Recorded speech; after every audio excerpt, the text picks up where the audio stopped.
Boxing King Media in association with Boxro. We've got BCB Boxing's Dan Moe. Dan, I had the pleasure of watching a solid 7-fight card tonight. What a show for you guys to put on today. I thought it was a great show, and I love being here, Gord. You've been here many times yourself. Boxing King Media have been behind us from the very start, and we're building something special in Wolverhampton. You know, you look at tonight, it's not small hall, it's not arena, it's somewhere in between. Great atmospheres created here, some great stories, and you look at that card, there's no titles on the line, there's no 10-rounders, no 8-rounders, but you've seen a bit of everything tonight. You've seen knockouts, you've seen both boxers down, you've seen home fan coming out as the Kundalini King. It's got a little bit of everything here. I don't know how you guys do it, because every time I come I look at the card and I don't think, right, it's full of journeymen on the away corner, but the fights are always turning out to be really good, and I think that's partly down to the matchmaking as well.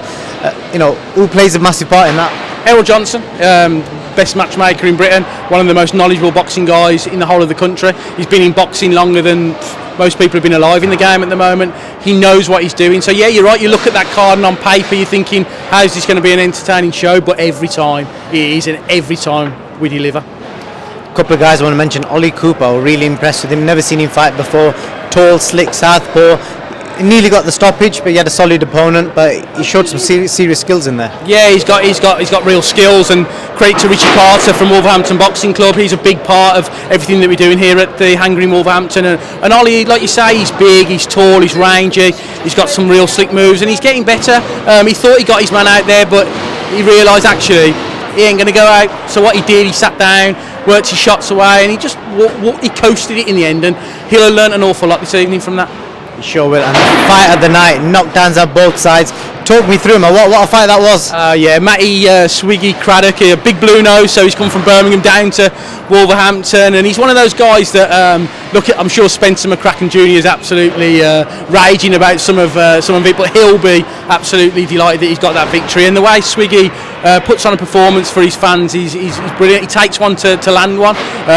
He's fighting Steve Livewire Maguire, and second round he's dropped him. You're thinking easy night's work for Swiggy, then he gets dropped himself. He's on the seat of his pants in the third round, and fair play though, he showed a lot of composure to come back and to win that fight. And look, you can have some real fun with Swiggy Craddock. He's a real character, almost a bigger character as that main event tonight, Gil.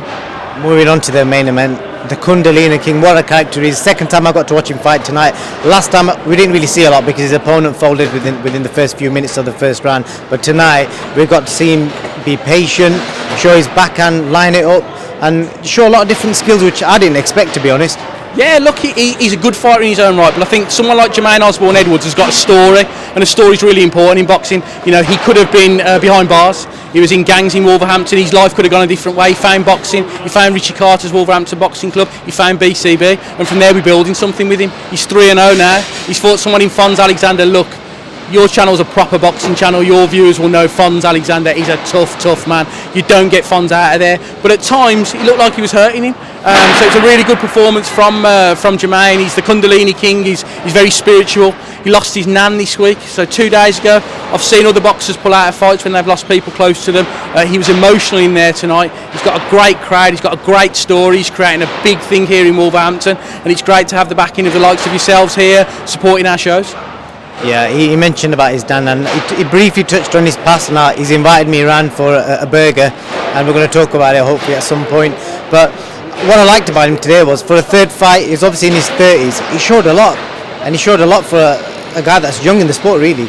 Yeah, absolutely. Like you say, he might be 32, but he's very young. He's a young 32. He's only got 3 fights in the programme. His life could have gone a different way, as I've spoken about before. But he's learning. He's learning on the job, and he's learning in a pressure cooker environment of selling loads of tickets in his hometown and having to perform in front of people who are expecting KOs. Last time he saw he dropped his man 5 or 6 times. You know that his crowd come here tonight wanting to see a KO, but he's had to think, actually, I've got to box this guy, because if I throw something at Fons, he'll slip and he'll catch me. So it was a really composed performance from Jermaine this evening. On that point, I was up in the changing rooms. Fons has had 125 fights. Fons has told him he's the hardest punch he's been in with. That's a huge statement, that. A massive compliment from a real boxing man. So Jermaine should take real heart from that. We need to move him quick. He's 32, so we've got to push him on quickly. We want to get a couple more wins under his belt, move him up to 6, move him up to 8. Look at Midland area and push him on from there. He hasn't got time, but what he's got is energy, talent, support, and it can go a long way in this game. He wants BT Sports, so I hope you guys can deliver that for him.